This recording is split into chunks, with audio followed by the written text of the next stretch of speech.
J'ai réellement commencé à progresser quand j'ai réalisé que le progrès ne dépend ni du programme, ni de l'outil d'entraînement, ni même du nombre de séries et de répétitions. Tous ces facteurs influencent tes entraînements, certes, mais ne sont pas les variables les plus importantes quand on parle de progresser en musculation. Tu peux avoir le meilleur programme, tous les meilleurs outils à disposition, et faire une tonne de séries et de répétitions, et quand même stagner dans ta progression. Après toutes ces années à m'entraîner, à essayer différentes méthodes, différents programmes, différents exercices, je réalise que le progrès dépend essentiellement d'une chose, c'est la qualité de l'effort que tu mets lors de tes séries et de tes répétitions. Et la qualité, elle, dépend de trois variables. La vitesse, l'amplitude et la proximité à l'échec, ou encore l'intensité.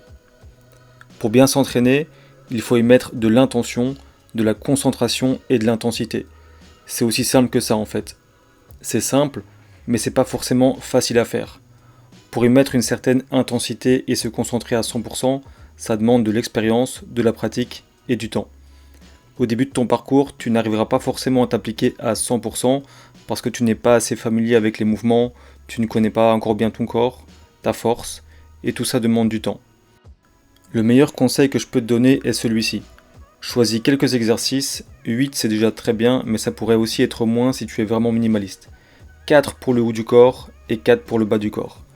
Il faut que ces exercices soient en accord avec tes objectifs et qu'ils stimulent les zones que tu veux travailler, et ça c'est très personnel. Une fois que tu les as choisis, donne-toi au minimum 3 mois pour les pratiquer et devenir excellent dans ces mouvements. Ton objectif, ça doit être de devenir le meilleur que tu peux être dans ces 8 exercices. Progresse dans la charge, les répétitions et les séries. Fixe-toi des objectifs concrets à atteindre. Concentre-toi à fond lors de tes séries, mets-y de l'intention. Et tu remarqueras que tu n'as pas besoin de faire beaucoup de séries. 2 à 3 c'est suffisant. Quand tu mets de l'intensité, tu n'as pas besoin de faire beaucoup de séries. Tous les 3 à 4 mois, pense à changer d'exercice ou de variante pour garder ton corps stimulé et ne pas t'ennuyer. Et pour la fréquence d'entraînement, je dirais que ça dépend de ta capacité à récupérer et de ton rythme de vie. Il n'y a pas de règle fixe. Entraîne-toi aussi souvent que ta récupération le permet, concrètement c'est ça. Si tu récupères très bien, tu peux t'entraîner 4 fois, 5 fois, 6 fois, même tous les jours si tu veux. Même si je suis convaincu que pour la plupart des gens, c'est pas réaliste et c'est pas optimal. Personnellement, je m'entraîne que 3 fois parce que je travaille beaucoup et j'ai pas forcément le temps ni l'énergie de faire plus. Mais ce qui importe, c'est encore une fois de trouver le rythme qui te convient et qui convient à ton mode de vie. Ça sert à rien de vouloir en faire trop si tu es toujours fatigué, courbaturé et que tu n'arrives pas à t'entraîner correctement.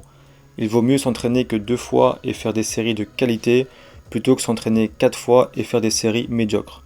Et il vaut mieux faire 2 bonnes séries bien faites plutôt que 4 séries à moitié bâclées. Au final, on en revient toujours à la même chose. La qualité prime sur la quantité. Et si tu peux combiner qualité et quantité, c'est encore mieux évidemment. Je ne suis pas en train de dire que faire moins, c'est forcément mieux. Il y a des personnes qui s'entraînent très dur et beaucoup de fois dans la semaine. Mais ces personnes sont très rares et c'est pas la majorité. Ce sont des personnes qui s'entraînent à des fins professionnelles et qui optimisent tout dans leur vie autour du fitness. Et souvent, il y a aussi des petits produits magiques en complément. Si tu es dans mon cas et que tu t'entraînes pour le plaisir, la santé et que tu veux évidemment améliorer ton physique et tes performances durablement, et tout ça sans trop impacter ta vie négativement, je te conseille de réduire le nombre d'exercices, de réduire le nombre de séries par entraînement et de te concentrer sur la qualité de tes séries. Et si tu penses que tu peux augmenter le volume d'entraînement sans impacter négativement la qualité et surtout en continuant à progresser dans la charge et l'intensité, alors vas-y, fais-en plus et fais-en plus souvent. Et en ce qui concerne les outils d'entraînement, je te dirais utilise tout ce que tu peux. Si tu as accès à une salle, fais des poids, des machines, des câbles, peu importe, fais ce qui te plaît. Et si tu veux t'entraîner au poids du corps, c'est très bien aussi. Tu peux développer un physique au poids du corps bien plus impressionnant que quelqu'un qui s'entraîne en salle, à condition que tu te donnes à fond. Encore une fois, c'est pas l'outil qui fait la progression, c'est la manière dont tu utilises l'outil. J'entends encore trop souvent ce débat stérile entre la calisthénie et l'entraînement en salle.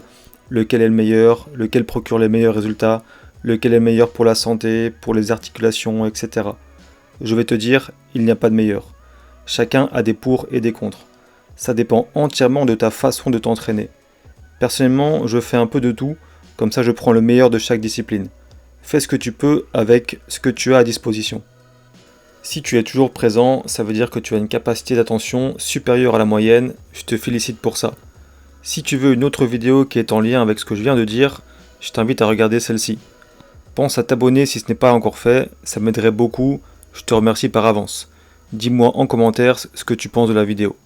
Je te dis à la prochaine dans une autre vidéo, c'était Will, prends soin de toi.